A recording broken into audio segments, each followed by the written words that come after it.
The little red light means we're filming. We're filming.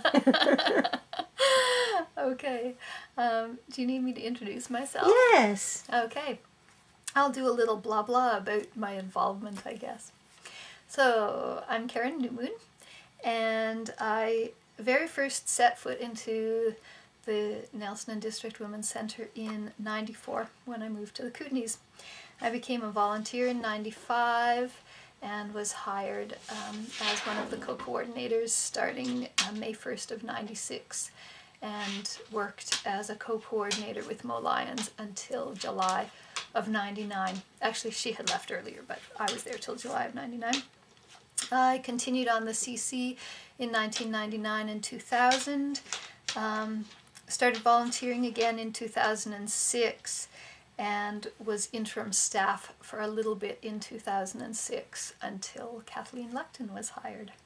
So that's my decade or so of involvement. The primary issues in terms of things that women walked in the door with in the time that I was there, according to my memory, were poverty was a big one, housing issues, violence, individual personal experience of violence, systemic violence as well. Transportation, as a rural women's centre, transportation seems to be a perpetual kind of issue.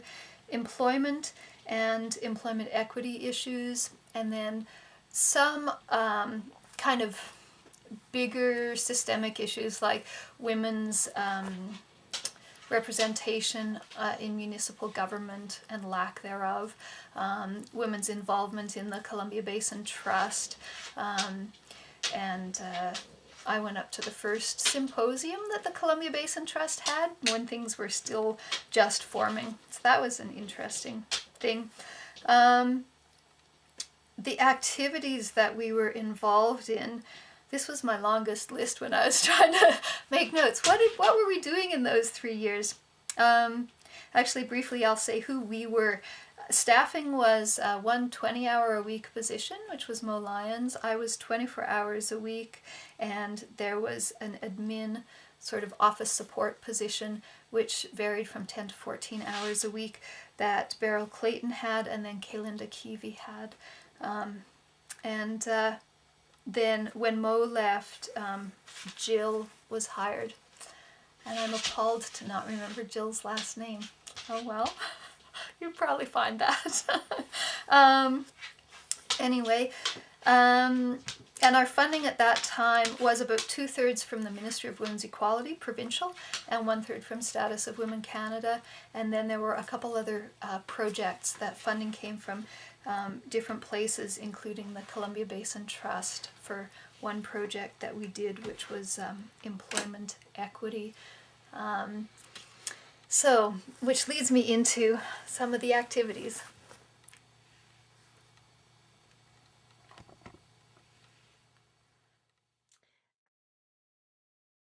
In fairness, Turn it off. We're on. Okay. So one thing I wanted to mention too is that the first time I ever walked into the Women's Centre, it was still above Jarrick Cycle, and that was in the fall of '94, and all phenomenally successful and wonderful fundraising had been done, and so much work had been done that by the spring of '95 we were into our own house on Mill Street, and I still have one of those t-shirts that says "A Home of Our Own." Mm-hmm. Great collector's items. So that was a very exciting time actually to get involved with the Women's Centre as it moved into our own home.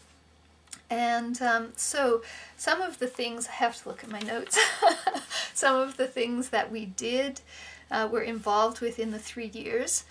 First have to do a little fan club moment for Moe Lyons, who did events, and publicity, and she just did such a phenomenal amount, and she taught me so much. It was really a pleasure working with her.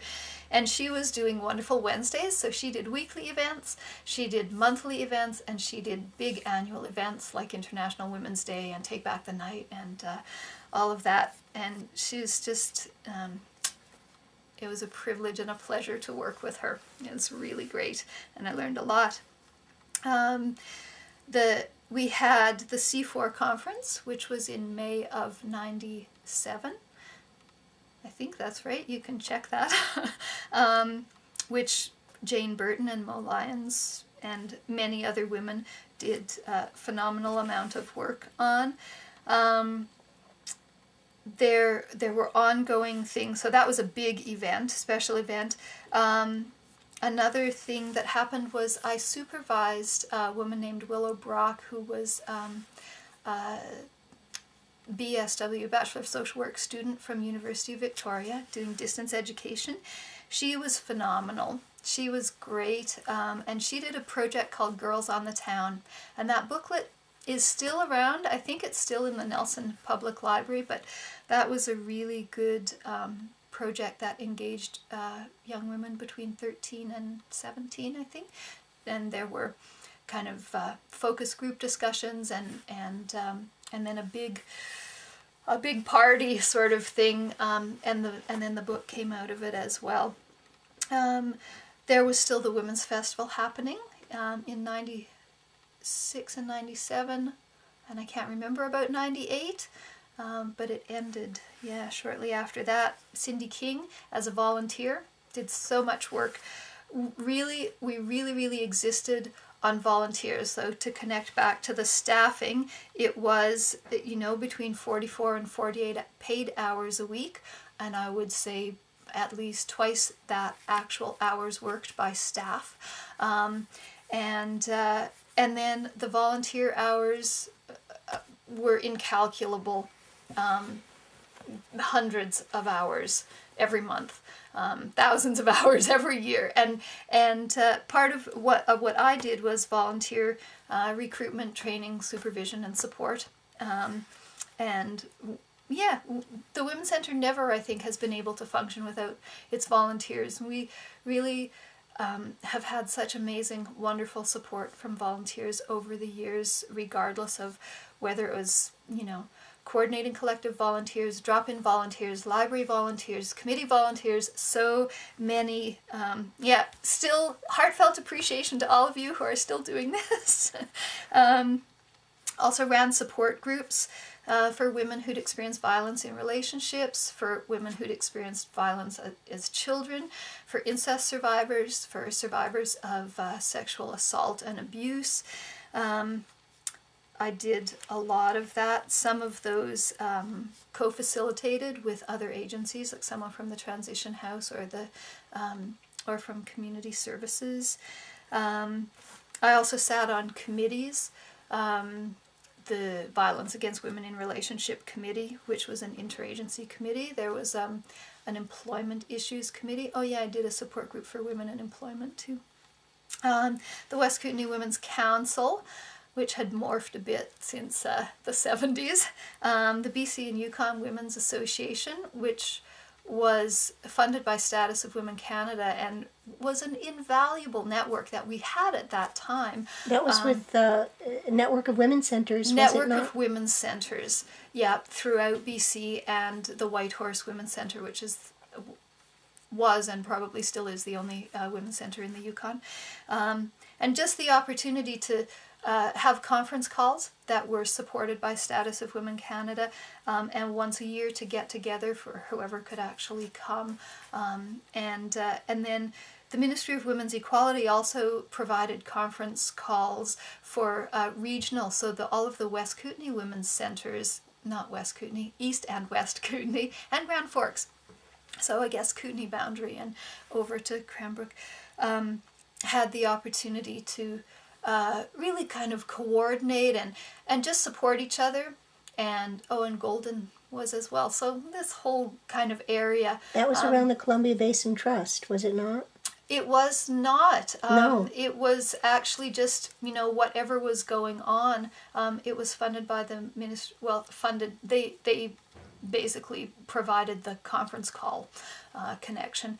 And so it allowed something which is incredibly valuable, which was just communication with other women's centers for strategizing around issues, for working on specific things to provide a coordinated effort, for support in the work that we were doing, for just planning and connection around across the region and across the whole province. So those two levels of connection were really important, and I know that they're not available now. So I think it's challenging to not have that, to try and work in isolation. So challenges. So I'll slide into that. Oh, no, I want to back up one more thing. Big thing that happened was we got funding, and Ruth Beck worked on this project through Status of Women Canada for an employment equity project that specifically related to the work on the dams, because Keenley Slide was happening and we knew Brilliant was going to happen, and we really wanted the opportunity to do what we could to help women have the opportunity to be hired onto those jobs. And Columbia Basin Trust kicked in some money as well, which was good, as they should.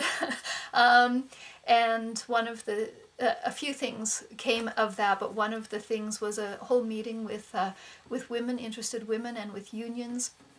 That happened at Selkirk College. I'll put my little plug in for the support that Selkirk College has given over the years in terms of facilities, and for you, yes, as well, Marcia.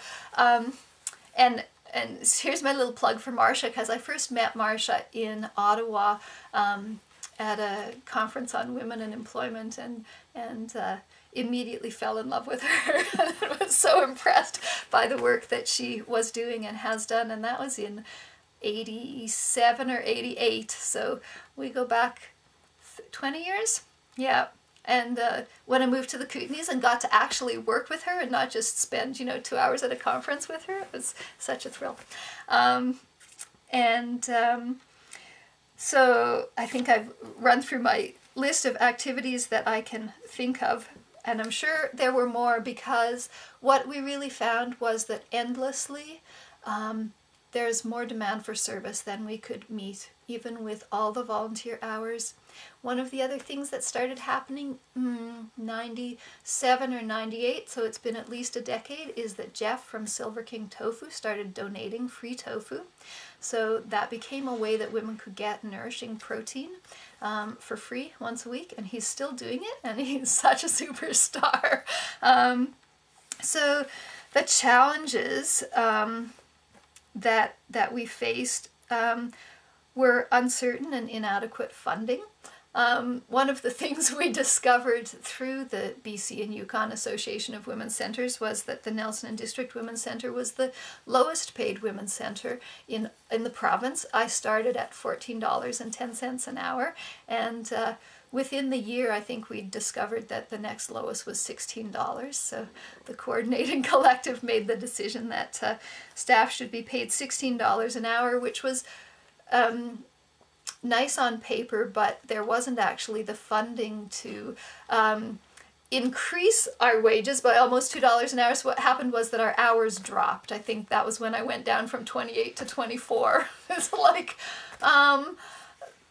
all it really did was increase my volunteer hours and keep my paycheck the same, but at least it made my hourly wage look a little better.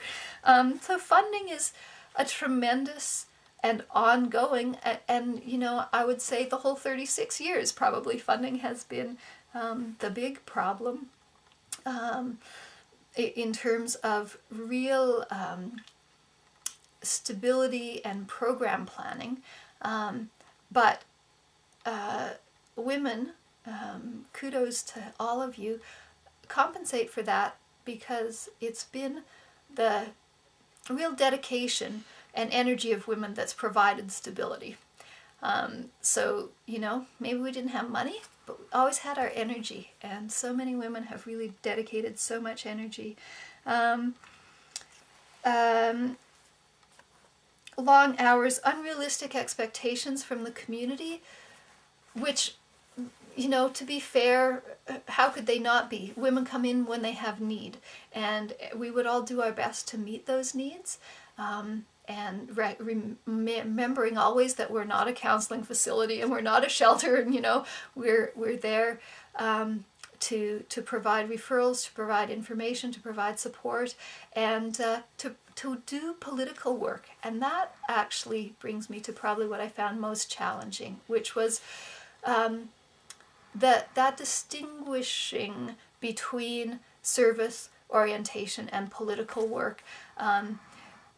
Having CC members who would say, well, I don't identify myself as a feminist. And I was like, why did you agree to be on the CC of a feminist, the coordinating collective of a feminist organization then? It's like, you're not a feminist? What are you doing here? And again, to be fair, they came with energy, they came with dedication, but they didn't come with political analysis. I'm sorry, we'll have to just ignore that. It's my phone, but there isn't a way to turn it off. So that lack of political focus, I think, is the biggest challenge. Really to remember, we're trying to be there as a feminist organization, as an organization that brings forward issues that nobody else is bringing forward, that continues to point out the inequities and injustices that women face in society, that is really prepared to, sometimes go in with your metaphorical boxing gloves on, really ready to go to bat. Sometimes for women who don't perceive themselves as part of your constituency, probably the most disenfranchised women who most need political change to happen. That's not in the realm of their day-to-day consciousness, because they're just trying to make ends meet. They're just trying to feed their kids. They're just trying to keep a roof over their head. They're just trying to, make their way through a system that, for instance, has incredible discrimination against women with mental health issues. And so to have, to try and, remember our motivation, remember our aspiration, to remember our focus, that underneath, as the foundation of any service that's provided, and the foundation for any conflict resolution within, whether it's, committees, CC, staff and CC, or the larger community, that underlying all of that is the commitment to equality and full participation for women. That's it. Thank you. You're Thank you, welcome. Karen.